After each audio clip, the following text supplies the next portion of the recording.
Indiana Pacers playing the Knicks. Game 2. We are going to take apart that game in great detail. Steve Merril will be joining us. He's going to look at the side. Ross Benjamin, the total. We got a couple of baseball bets and Carmine Bianco at the end of the show. I'm Lawrence Presman. My co-host is Teddy Covers, and you're watching WagerTalk Today. Teddy Covers, what's your big game breakdown? Big game breakdown. We're going to talk the Braves and the Red Sox on MLB TV. And, of course, let's not forget Carmine Bianco talking NHL playoffs tonight, Bruins and Panthers, as well as some Champions League soccer. So, truly a sports central for gamblers today. We're going all around the sports betting world. Lawrence? So, Teddy, we get a whole lot of comments up every day, and I'm so appreciative of all of that. Thank you guys for taking time out to comment, Yes. Also liking the show, joining our channel, subscribing. We picked up another 1,000 subscribers in the last few days. But a couple of people commented for Prez to shut the hell up and focus on sports betting. This is a sports betting show, and they don't appreciate my Netflix reviews or my music reviews. So we're going to dedicate the last 15 minutes of this show to do movie reviews, music reviews, and some stand-up comedy. We're going to talk politics, religion. We're going to talk about the protesters. We're going to focus on wokeism that is running rampant around America. So how do you feel about that? So the truth of it is, Lawrence, okay, this is a sports betting show. All right. The focus every day is going to be on sports betting. That said, there are so many dry, unwatchable sports betting programs on there. This show isn't one of them. All right. We're going to be light. We're going to be entertaining. You're going to get off topic. You're going to talk about random shit. I'm going to get mad at you. It's just how we do it on WagerTalk Today. But the goal is good information in an entertaining format. We try to do that each and every day. Live, 9 a.m. Pacific time, noon Eastern time, every weekday right here on WagerTalk TV. Yes, sir. FB Coach writes, Prez, don't take the bait from the haters. Take the bait, FB. I'm going to talk the same shit I talk every day, and if the two people who don't want to hear it don't like it, Kishman Tochas. Steve Merril joining us, everyone. Steve, how are you, my friend? Doing well, and if you had plus 200 to hear kick Matosic, whatever you just said, you cashed already, so making money for the viewers. Plus 1,000 probably. Yeah, Steve, the most apple pie looking human being at WagerTalk Today, and maybe in all of America. Has it been like that your entire life, dude? Like, have you been just a walking apple pie since day one? Yeah, I definitely have not heard that one. That was plus 2,000, but I guess there's worse things to be called than apple pie for Mr. Burnt Burrito. Burnt Burrito? Teddy, he just insulted you, bro. I've been called worse, believe me. It was not directed at Theodore. That being said, I don't even know. He's got that Ron Howard is. thing going that I never really thought about until today. Yeah, a little bit, you know. Yeah, you're the All-American kid. Short all of a sudden, Teddy. It goes from Will Ferrell, George C. Riley to Ron Howard, Opie Cunningham, just because of the haircut. That's how versatile I am. Yeah, dude. Listen, let's talk some. Go ahead, Theodore. Let's talk some NBA for tonight. Like we promised, sports betting information is center stage. What we do around it is what we're going to do around it, and that hopefully makes it entertaining and gives you, appointment-driven viewing on a daily basis. Let's talk about the Knicks and the Pacers. Split line on this game right now. I'm seeing some -5s for New York, mostly -4.5. Looking at the free WagerTalk Live odds screen. Total sitting 218.5 for game number 2. There are some 219s out there. What are you going to do with the Pacers facing an 0-1 series deficit in Madison Square Garden tonight? Yeah, first, it's one of the few times this season we've only had one NBA playoff game. We had one, of course, on Saturday with game 1 between the Nuggets and T-Wolves. It's that time of year that we're going to have 2 games each of the next following nights, but we're going to have a lot of nights with just one game. So we will be taking deep dives, and it's appropriate that we have one game tonight because the 3 of us that are on the show today, myself, Steve Merril, Ross Benjamin coming up next, Teddy Covers, we are doing this every day, taking a deep dive into the NBA playoffs here with the solo videos on WagerTalk TV. So I recommend the viewers check those out I do have an in-depth 15-minute video on this game alone on the channel right now. Side, total, multiple player props. Ross is going to talk more about the total, so I'll look at the side. The first thing I'll point out is that the Pacers are a public dog in this game. Now, I don't do a lot with sentiment indicators in the NBA. I use it more in the NFL, as you all know. But it is worth noting the public is on the Pacers, but the public was also on the Pacers in game one as a 6-point dog. And although they didn't win straight up, they did get the cover, losing by 4. They actually had a 9-point lead in that game. Knicks never led by more than 8. And the free throw shooting was the difference. The Knicks got to the line 7 times more, and they made 7 more free throws. And, of course, there were some controversial calls in the game, a reviewed kickball that shouldn't have been called. They still reviewed it, upheld it, and then the official said afterwards it was missed. Don't quite understand how that happens. Also a moving screen late. So this was a very tight game. My concern, though, for the Indiana bounce-back spot, which does look like it's live here, is Halliburton. He's once again on the injury report with lower back spasms. He played game one, but if you look at how he played in game one, he is not healthy, and I do not think he's healthy tonight, but I do expect him to go, and that makes handicapping very tricky when you have such a key player. Halliburton's a great shooter, but he's not really a points guy. He's an assist guy, the best assist guy in the NBA this year. When he was out for a month or so earlier this season, the Pacers did struggle, and they went from being a pure over team to more of an under team. With him struggling in game one, and by the way, he was only 2 for 6, only 2 for 5 from 3, had only 6 points and only 8 assists. The game still soared over the total, though, of course, with 238 points, and we did cash with the over. That's where I was for my client play in game one, over the 217. And one of the things I pointed out, and Ross will talk more about the total, much lower than the regular season. We had 248, 235, 237 in those 3 regular season games, just a 217. This was priced at 221 last night. Now it's down to 218. So we have seen some under money come in.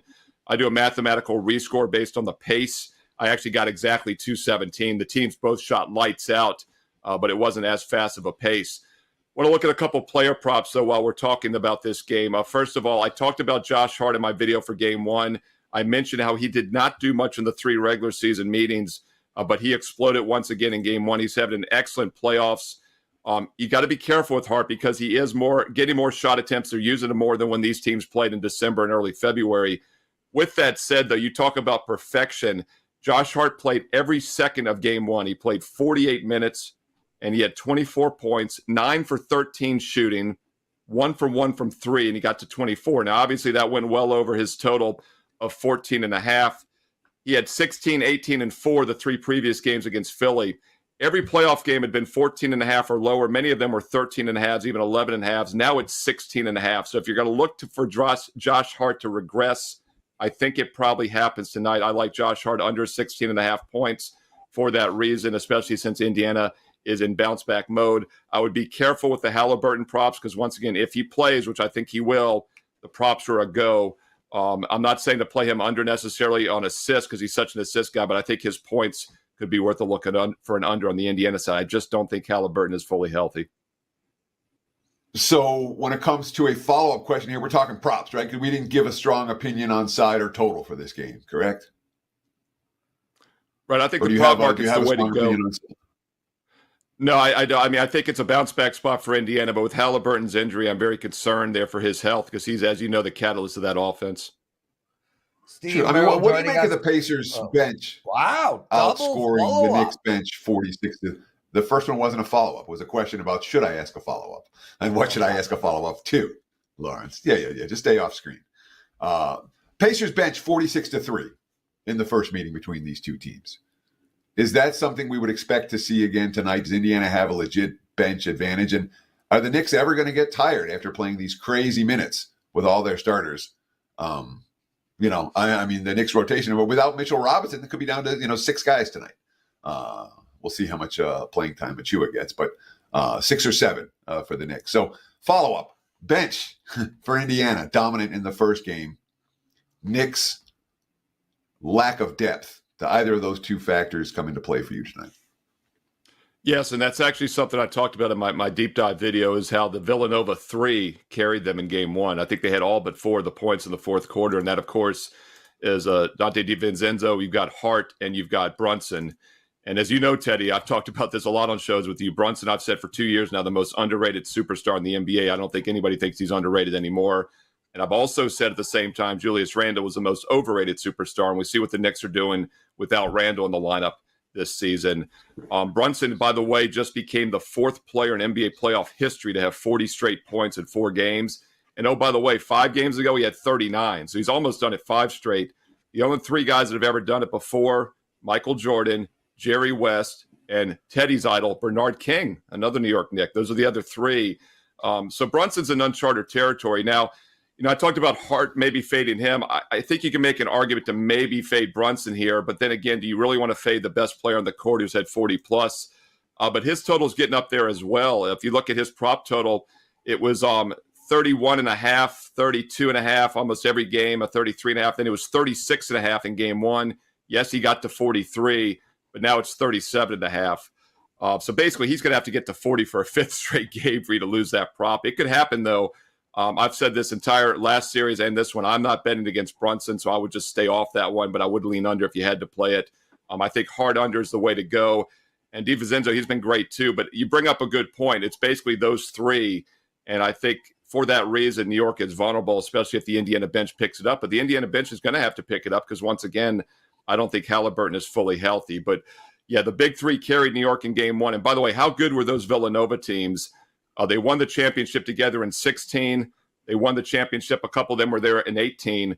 But in 2017, when they're all there, they were the number 1 overall seed, and they got bounced in the round of 32 by Wisconsin. That just shows the randomness of the NCAA tournament and the one-and-done scenario, whereas the NBA playoffs, one of the reasons I've won consistently for 30 years, it's a best of 7, and that's why I just love this time of year. No one does Indiana more than Steve Merril. You literally look. I don't know what people from Indiana look like, Teddy. but I'm Andy thinking, Lang. no, Steve Merril. He's making an American vanilla joke. Here we go. Apple pie, vanilla ice cream. Steve. Here we go. Steve, somebody in the chat room commented on your great haircut. For the record, Teddy, we spoke about hair yesterday, and 3 people commented that your hair was better than mine. Nobody mentioned that mine was better than yours, but it was only 3-0. Steve, I don't really find your haircut that spectacular. No offense. I mean, I feel like your wife could have done it with a trimmer. She did. 100%. You've cashed. Boom! Steve Merril hosting in my seat Monday, Tuesday, Wednesday, and Thursday of next week. Andy Lang will be hosting and Friday. Andy Lang will be hosting with you on Friday as Teddy's taking that day off. Should be fun. Everyone will enjoy not having the 2 of us here. Maybe you guys can focus on sports instead of nonsense. It is Steve Merril, dude. Let's talk Diamondbacks at Reds. This Cincinnati team lost 6 in a row. Only 1 of these games have been close. Arizona won 2 in a row, but record-wise, not much better. 6:40 p.m. Eastern start. Where are we going in this game? Yeah, I wanted to talk about the Reds for a couple reasons. Also going to look at the total in this game. But, I mentioned several weeks ago, that I thought Cincinnati was one of those teams early on that was a little misleading. And the reason I said that was because first couple of weeks of the season, really the first month of the season, they were averaging almost 5.5 runs a game. Really explosive offensively if you look at that metric, and they had a pretty good record overall. But I'm a big proponent on batting average hits. I think it gets lost in modern baseball. Everyone looks at starting pitchers who go less than half the game sometimes. Everybody looks at launch angle, home runs. But the offensive lineup, when they're consistently putting the ball in play, good things can happen. And the one thing that jumped out to me about the Reds' decent start, their high-scoring average, is they weren't hitting the ball. They're averaging like 5.5 runs a game on like a barely over a 200 batting average. And when I see that happen, whether it's overall season or in a short-term 10, 15-game sample, I think the batting average is the true indicator. And that's been proven to be correct here because the Reds are now averaging less than 4.5 runs a game. That's almost a 20% drop over the past month. And they're still barely batting over 200 for the season. So my point is, keep an eye on hits, batting average. I think it's something that's not incorporated fully into the baseball averages, the baseball betting numbers every day. And it's something I take advantage of. With that said, Cincinnati is ice cold. They've lost 6 straight games. They've had 8 hits or less in 6 straight. They've actually had 6 hits or less in each of their last 5 games. Arizona is red hot offensively, 17 runs the last 2 games, 21 hits. In fact, they've had 8 hits or more. in 3 straight. I do lean over 9 in this game, and I do like that key number of 9. I'm a little concerned with the Reds getting there, though, so I think the best way to attack this is a team total. We get both team totals at 4.5. The one I trust a lot more is Arizona. So I like the over 9, but if it's going to get there, it's going to definitely have to be Arizona getting to 5 or more. Diamondbacks in better current form and a much better offensive team. So take a look at the D-backs over 4.5 runs here in this game. Early first pitch, 6:40 Eastern tonight on Wednesday. Yeah, so the D-backs do have back-to-back strong offensive showings. They scored, as you mentioned, 17 runs over the last 2 games. However, prior to that, it was 9 straight games for Arizona where they scored 4 runs or less, 3 runs or less in 7 of those, 1 run or less in 6 of those. Do we trust the D-backs lineup right now, despite those recent form lousy numbers? Yeah, I mean, on average, you could say about 4.5 runs, 8 to 9 hits is an average performance. The D-backs, just looking over their last 7 games, they've had 7 hits or more in 5 of those 7, 8 or more in over half of them, and they've scored 4 runs or more in 4 of those 7 games. So they haven't been quietly as below average as that 0-1-1. Those 3 bad outings in a row might make you think. And they also faced Dodgers, Padres in those 3 games. I think the 19 runs the last 2 games is more of a breakout indicator. And something else I'll point out about Arizona, the full game itself going over 9. Arizona's road bullpen's been really bad this year, a 5.1 ERA, a 1.54 whip. So I think both teams can get over the 4.5 tonight. I do lean over 9 in the game. But once again, if you're looking at a team total, I think Arizona over 4.5 is a little bit more of a consistent offense. One of the best handicappers on the planet and a better human being, Steve Merril, joining us. Dude, I would be the small spoon with you, flat out. Who did you just kiss? Someone behind you? You. No, I was like letting you kiss the cheek here. Oh, you're blowing it back at me. Lip, dude. I want We're lip, not quite at that stage in our relationship, I don't feel. So that's why I was turning. But it's okay. Cheek. We'll get there. Or maybe that Peyton Manning forehead of yours. There we go. Omaha. He has killed that word too. Every time I hear it, that's what I think. Steve, we love having you on, dude, and it's why I choose you to co-host the show. Lots of love, brother. What do you got to promote? Yeah, just so quick, I think I'm on this Friday for you, correct? When you were saying Monday through Friday. No. You told me the 10th or the 14th, but we'll clarify. I'm good either way. No, the 10th to the 18th of June you're on, and then Tuesday to Friday of next week. Hold on. All right, let me get a couple. You don't need here. to write this shit down now, bro. Yeah, we're doing blue for June, black for May. Put it we'll on get your this Peyton right. Manning. Write it right on your Peyton Manning. I've got it in writing. All right. Okay. Seriously, I'm here when you need me, Prez, as you know. Wager Talk Today, wherever else you need me, I'm here for you, my man.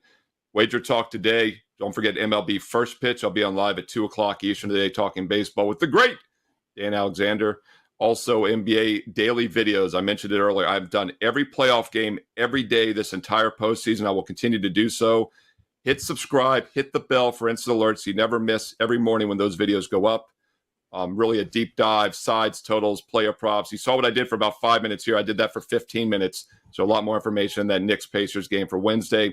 Also, number 1 this season in the NBA, which is no surprise because I'm number 1 all time. Sides, totals, total units won in the history of Wager Talk in the NBA. Off to a great start of the playoffs. Baseball is winning as well. Check it out right now. 7 days, buy 7, get 11. It's just $9 a day. Or the best deal, a 1-year all access for just $3 a day with promo code SM365. That works out to about $1 a play. Instant savings of $800. You got to have that promo code SM365 on an annual package. Full details, along with a free play every day on my page, Steve Merril, WagerTalk.com. Get there quicker, WT.buzz/SM. Incredible work, Steve Merril, everyone. Thanks so much for joining us. Teddy, this 7-4-11 promo that we've been doing, it runs for, I think, another 6 days, 5 days. It has been a spectacular success. So shout out to everyone who has grabbed that package. Basically, it is an all-access 7-day pass with an extra 4 days tacked onto the end. It allows you to get every play from the handicapper of your choice for $9 a day. It's a perfect way to win. And, I've been saying this at the end of every show, but I'm going to say it twice today. I want to shout out to all the people who grabbed my package yesterday. Yes, my package. We got a lot of people commenting on my package yesterday. My package is spectacular. And it went 4-1 yesterday. I won my 4% again. I'm on a 16-0 run in these 4% plays. I have another tonight. And the craziest thing is, the one tonight I put up on Monday. Monday it went up. So it's not like I'm trying to take advantage of some run. This play went up live for my clients on Monday. It's up today. It's another 4%. I'm going for 17 in a row. I'm stoked. I'm pumped. I'm excited. It's going to be a night of Scrabble, hockey, and NBA for me. Guys, grab that 7-day package. Get 4 days free. I'm hating on my shirt right now. I feel like I got a stain here or something. I look like hell. But Teddy, you always look like $1 million. What did we learn in the wonderful world of sports betting? No, I don't look like $1 million when I do the early morning show, the morning market movers or opening line report or whatever, the new podcast. I'm not all coiffed when I'm doing that each and every morning. I do it, before 7 a.m. Pacific time. Is coiffed somewhere between the sound a woman makes and your hairdo? No. Okay, just checking. Because it's coiffed. Great. Thank you, Lawrence. Appreciate that. It's time for what we learned last night. I'll tell you what I learned last night. Making money with bad teams in baseball. I say it over and over again. You can't do it. And what did I have yesterday? Well, 2 really bad teams, and they both lost. I caught a couple of winners with the A's when they went on their hot streak. Had the A's yesterday. I turned on the TV. It was the second inning, and they were down 10-0 to the Rangers, and I turned it right off. Stripling got squeezed in the strike zone, and when he got squeezed, he threw meatballs. It was ugly. A's are still top 10 in profitability. They had been playing pretty good ball before this 3-game skid. That said, I know what they are. You know what they are. We knew what they were in spring training. This is a last place team. The A's upside is 70 wins. The Rockies yesterday, they might be worse than the A's. Another team that we knew was going to be awful.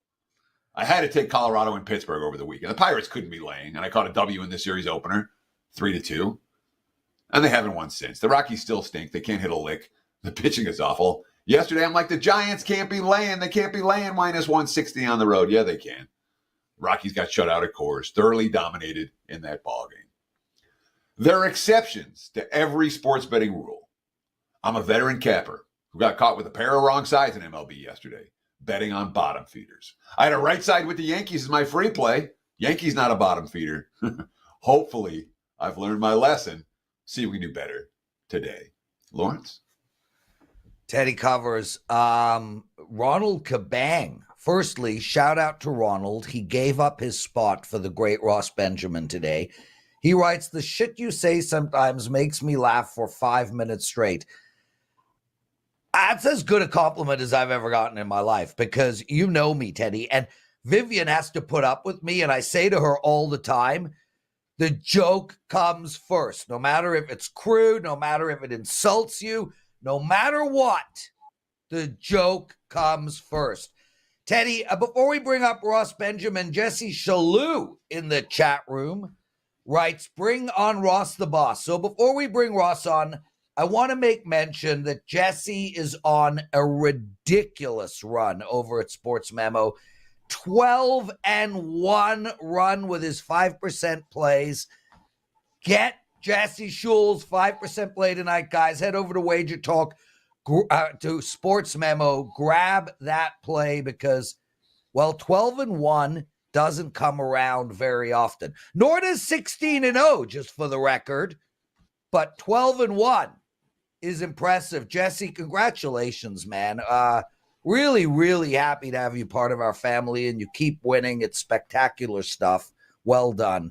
Now, let's bring in what has turned out to be, what has become my favorite guest Sorry, Brian Leonard. Ross, dude, I love you. You are going to be on this show regularly. Before you say a word, Dan, Harvey Keitel wants his face back. Yeah, I was a big comparison with me and him in The Bad Lieutenant, I guess. And then I watched the movie and I was more flattered. But I can't live like that these days. But anyway, Teddy, exceptions to the rule. I made an exception to the rule last night because I very seldom, if ever, lay double digits in the NBA. But, we're down to reduced cards now. We're down to the playoffs and Cleveland coming off that 7-game series. And I laid the double-digit number with the Celtics last night. And I know that you had some misfortune last night, but I was fortunate in that exception to the rule. A long time ago, Prez, a guy told me, don't ask bad teams to do good things for you. But if there's an exception to the rule, in Teddy's defense, Major League Baseball is a long season, 162 games. You mentioned Oakland winning possibly 70 games this year. You're projecting, Teddy. That means, they're going to lose 92 times out of their 70 wins. How many times are they going to be an underdog and give you good value? So, never say never. Okay, Teddy, I think, do you have any response to that or no? The answer is never say never. We have rules. Yeah. We have guidelines, and then you break those guidelines sometimes. Yesterday, again, I made money with the A's. Not yesterday, though. But in general, it's hard to make money betting on bottom feeders across sports, MLB no exception. Ross, let's get into it. What are we breaking down first? Let's talk a little MLB. The Mariners and the Twins have played a fun competitive series so far. Look at the WagerTalk live odds screen. I'm seeing 7.5 is the total. Basically a pick 'em price here, minus 110 or even lower for Minnesota. What do you want to do with the Mariners and the Twins? Full game or first 5? I'm going to concentrate on the total, and I'm going to get into the first 5 total, as a matter of fact.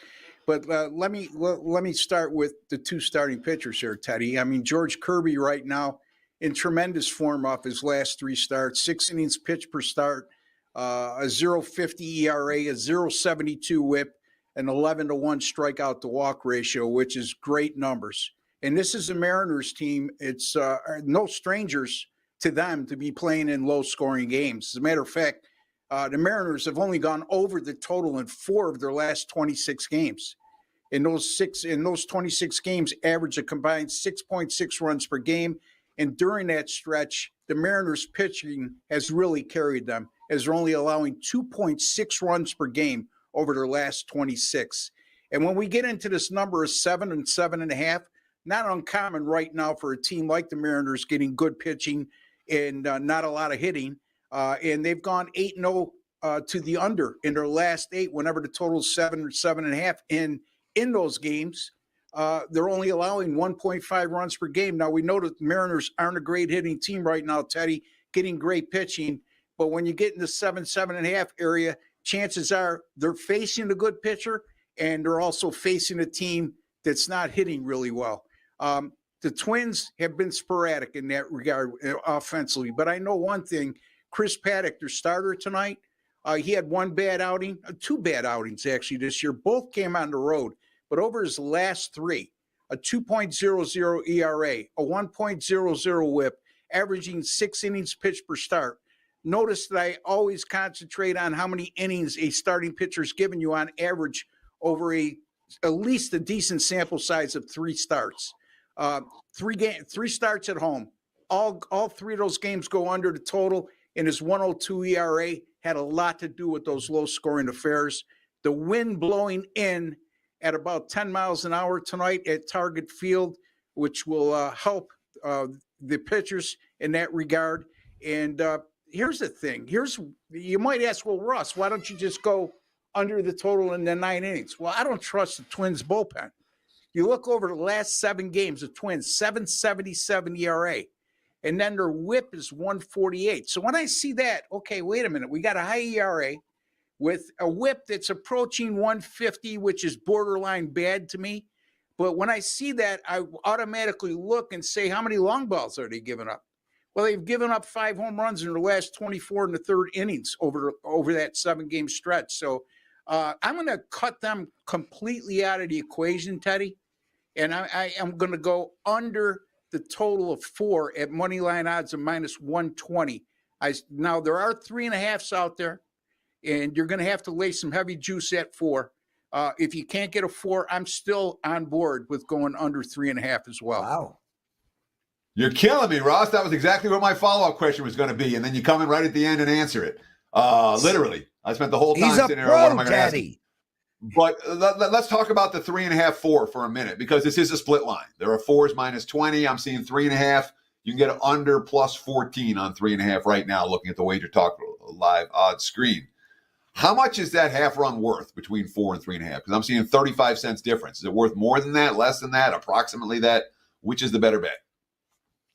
In this particular situation, it's worth a lot. I mean, considering the total for 9 innings is 7.5. If you want to give me 4, I'm willing to lay the extra juice, and I could see that the extra juice is justified because I can still catch a push at 4, right? Obviously.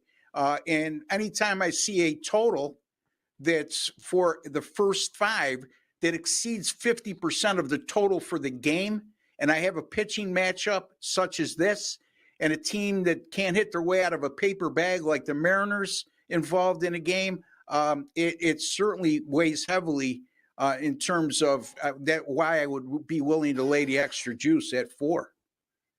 Ross Benjamin joining us. Ross, Mark Kessler writes in the chat room, Ross reminds me of my grandfather. Great value from a man that is a class act, always educating the masses. His picks hit more often than not. Now, Mark, Ross is 38 years old. Hey, you know what? He's no grandfather. You know what, Prez? I think people lose sight of the fact because me and Teddy do solo videos. Steve as well, obviously, and a couple other gentlemen over at WagerTalk, and so do I. And I like to tell people, look, it's when we give out a free pick, we want to win anything we put out, right? But it's not fair. It's business 101. You don't give free picks out that somebody else is paying for, one of your clients. Okay, so it's usually the first game left out kind of thing. Yeah, and that doesn't mean you don't want to win, but along the way, pay attention to our analysis, because sometimes we could lose a game, but we could teach you something in the art of handicapping and our methodology, right? You know what I mean? And you could use that for future use, because Teddy, you know as well as I do, and Prez, you know better than anybody, that there's nothing 100% ironclad when it comes to a system or a way of handicapping. There's always a percentile where you're not going to come through. So listen to the analysis listen to Steve Merril. The guy analyzes games. Go ahead. So I just wanted to give an example, because you're rolling right now. 17-4 NBA run, 29-8, 35-12. I mean, these are spectacular numbers. But your bet tonight in the NBA comes with a 13-2 ATS angle. And the reason I mention that, guys, is yes, it might lose. And yes, that angle tomorrow might be 13-3. But 13-3 is still spectacular, and you get the angle when you buy Ross's play. And that's very important, because it might lose, but you've just pocketed some incredible information for later on. Talk to us about that and sort of how you attack these angles and whatnot in your handicapping. Yeah, I have to have, it's like an evidence sheet, okay? So, for example, I don't know if you guys could see this. This is a sheet that I might write out. Is that a for pen? all my games, right? So Pens exist? The bottom line is, I'm sorry? No, nothing. Keep going. Right. What a little effort. You could be a ball breaker, Chris. Anyway, oh, yes, brother. Bottom line is, I'm not married to just one specific area of handicapping. There has to be several factors that add up to what I consider to be a strong play. And there's a whole bevy of things I go through. But a betting angle, and I think people lose sight of that, is a betting angle has to do with all teams in a specific sport under the same circumstances, as opposed to a trend that just deals with a specific team. So, if I have an evidence sheet like I just showed you, and I don't know what other phrase to use, but in any event, and then I have a betting angle that supports everything else that I find to be advantageous to making that play that day, then to me it makes it even more important because, and Teddy, I'd be interested to hear your thoughts on this because it's technical handicapping, right, that I incorporate sometime. And a lot of guys don't believe in that, and that's okay. But, technical handicapping, sometimes it gives you an indication how teams, like if they're coming off a certain situation and they're in a certain situation, how all teams react. And part of that is where the line is set, the parameters of that line is set, and also public perception and how the odds maker sets that line. So, I mean, again, that's what I look at when it comes to a betting angle. Yeah, I mean, when it comes to angles for me, it's never something I'm ever going to make a bet based purely on the angle. Right. Exactly. If I'm making when you're making a case and you see the angle or you're running the angle, like, all right, now I made a better case. But it's not, I see this angle, therefore I'm going to make a case for this team. In my mind, that strategy is backwards. Let's talk NBA for tonight. We had Steve Merril talking side. You're going to talk total. The Pacers and the Knicks, 218.5. I'm seeing 219.5 at one key book here in Las Vegas. Total open in the 220, 221 range. So we've seen some under money, but there is some resistance to that. Talk to me, Pacers, Knicks, game 2 total. Yeah, stay tuned because I think Teddy's going to have a field day with his retort on this. I just have that feeling. And that's okay because that makes for interesting talk. But I'm going to look at the total here, and it's 218.5. The Knicks coming off that game 121-117 win. You look at the analytics in the NBA, and the Knicks are like bottom 3 when it comes to fast tempo. They're actually in the slow tempo range. Yet, you look at the results, not only in the playoffs, but over the latter half of the year, they've gone over the total in 16 of 19 games. Now, the opposition will tell you, well, look at their totals, though. Their average total is really low. Well, over those 19 games, you're right. The average total was 211.7, but they also scored around 226 points per game combined in that time. And they've also shot 39.3% over those 19 games from 3-point range, which, again, when you think of the Knicks, you don't think of this dynamic 3-point shooting team with the exception of Jalen Brunson. They've also gone 4-0 to the over this year at home, coming off a home game in which they scored 120 or more, like they're in that situation today.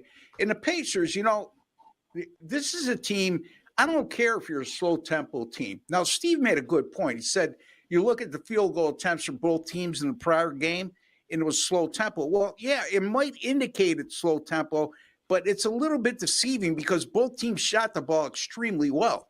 And when that happens, it's very difficult to find two teams that are going to shoot over 50% and have over 90 field goal attempts, in that game. If we're talking that, we're talking a total in the 230s, 240s, in my opinion. So in their 4 games against the Knicks this year, the Pacers over like 122 per game, 54% shooting, 45.8% from the field. When you think of the Knicks, you think of Tom Thibodeau coach teams, you think of defensive play. The reason I can make sense of that is, to me, Indiana shares the ball better than anybody in the NBA. I think the announcer hit it best, or the analyst hit it best in the last game. The ball doesn't stick with Indiana on offense. They share the ball. They're very athletic. Their flaw, obviously, is their defensive play. And they're one of those up-tempo teams that are willing to take 3 shots to give you one good one. They've shot 51% or better in 10 of their last 14, scored 117 or more in 10 of their last 12. So I just think that, again, when you look at the totals during the regular season between these teams, and Steve mentioned this, drastically different, right, Prez? But I'm not going to get scared away with the money that's brought this from 220.5 down to 218 in the last 2 hours. I'm going to still go over the take total. advantage of it. Yeah, exactly. So that's Ross, where I'm going here, Teddy. Ross, yep. We're going to have you on weekly. Is that a problem? No, not at all. I would welcome the opportunity. I literally Slack Teddy. He is so effing good. I love having you on. And guys, if you think Ross knows sports betting, you should hear him sing. The guy is the only person we know that sports bets all day and is a world famous lounge singer at night. Wayne Newton. Yeah, Ross Benjamin, everyone. Great stuff, Ross. Kick ass, brother. What do you got to promote? Yeah, you mentioned it before. I don't know what more I could say. 17-4 with my last 21, 28-9 with my last 37, 35-12 with my last 47 NBA picks. You go back to March 16th when the NCAA tournament consummated, and you combine my NBA and NCAA tournament picks, or college basketball picks, I should say, 57-25 basketball run. I would consider that hot. And then you bring in a $79 7-day pass. And we're going to give you 4 additional days, 11 days for $79. You know, I had a couple bad days over the weekend and everybody crucified me. They forget about what led up to that. But I bounced back with a 2-0 yesterday, Prez. You know how this works. Favorites. Yeah, so there you have Ross, it. I got to cut you off, bro.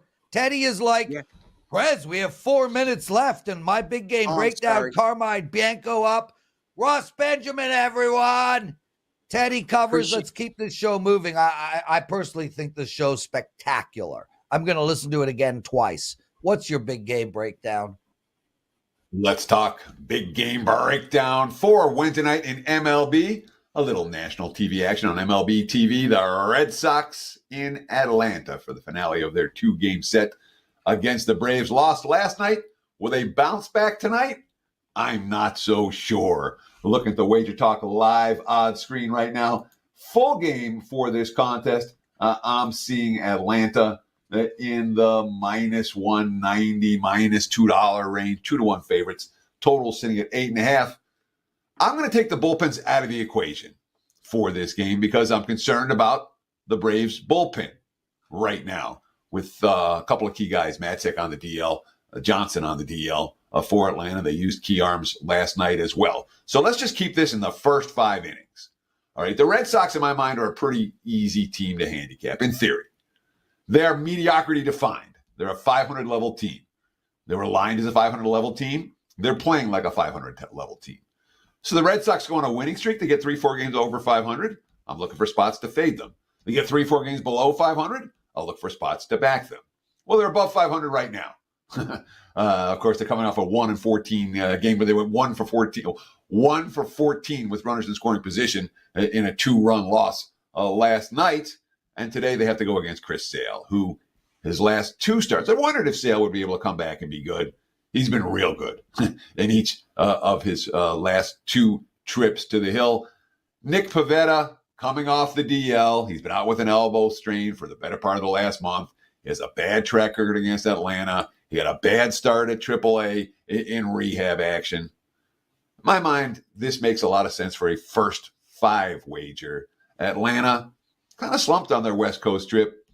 Saw some solid form last night. I think they're worth backing here in the first 5, -0.5. And again, when you talk about -0.5, a run line bet for the first 5 innings with the Braves, they got to win by 1 right now. WagerTalk live odds screen. You can get that -125, -130. That's a wager worthy of consideration. There's your big game breakdown. Braves, first 5 innings, -0.5 run. Back to you, Mr. Prez. Teddy, I was on that game yesterday, went 3-0 in baseball. All my clients had the under in that game. Carmine Bianco, my best pal, freaking love this guy, Teddy. And, you know, we have a personal relationship. He lives down the street. Carm, let's get straight into it. It's tough to follow Ross. Man. It's tough to follow Ross, and I gave Ross a lot of breathing room because he's a freaking legend, bro. You and I, we're only becoming legends. Boston Bruins playing the Panthers. You like Florida in regulation tonight, and so do I. Tell us why. Yeah, we'll make these two games very quick. Listen, Florida minus 105. You can lay the 170 on Florida if you're comfortable laying that price. I never am. I'm taking them in regulation tonight. They did game one off a longer layoff. They played the Bruins coming with a bit of momentum with only 1 day's rest after beating the Leafs. And they still shut down the Bruins' top two lines, but the Bruins got secondary scoring and scoring from their defense. And it was a looser Florida team than we've seen. They've dominated in the playoffs, Florida, that is, the analytic numbers in 5 of 6 games, including the Boston game, where the analytics were 3.4 to 3.16. The only game in which they were behind in analytics was a loss to Tampa Bay, and they followed that up with a big 6-1 win next time out. They're going to do the same thing here. Florida rebounds off a bad game and wins this one to even up the series at 1. Let's talk a little Champions League soccer. UEFA Champions League, Real Madrid, Bayern Munich. And Real Madrid on the three-way line is chalk, minus 110. Munich, plus 280. Draw, plus 280. Total, 3. Juice to the over. What do you want to do with this Champions League match? What's that, noon today? So just a couple hours from now.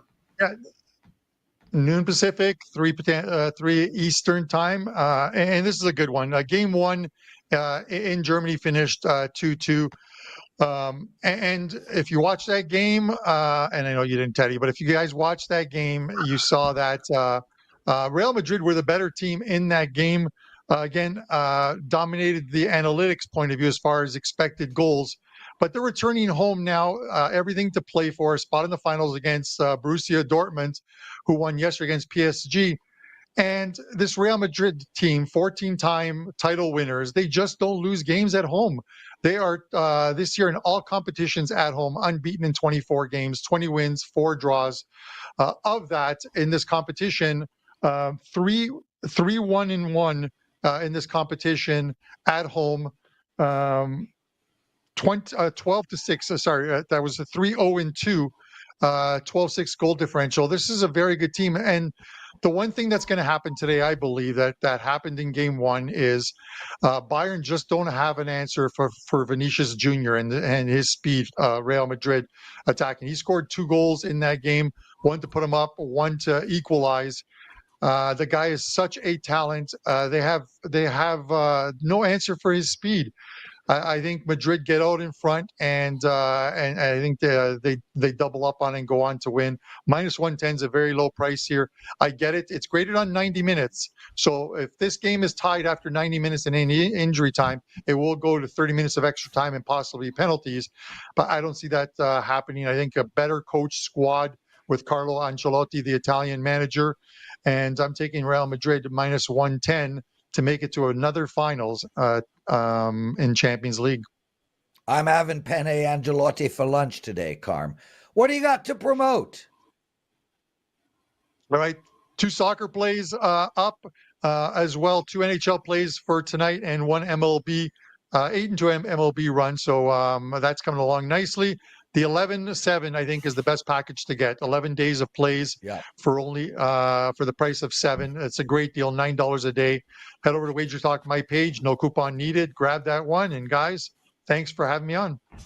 Carm, always, anytime. Thank you for joining us, brother. And kick ass tonight. Teddy covers, we do have a penalty box segment today. So let's get straight to it. Oh, bugger off.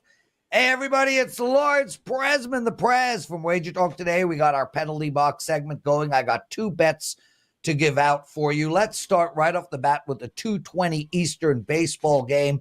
The San Diego Padres playing the Chicago Cubs, and what a great pitching matchup in this one. Cease taking on Wisniewski.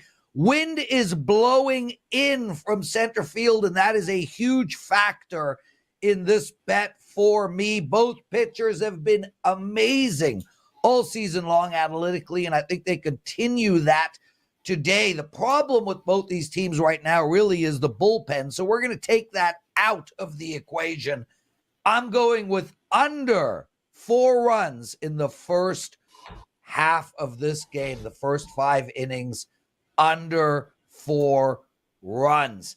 Before we get into the hockey bet, I just want to point out again, I'm on a 16-0 run in my 4% best bets.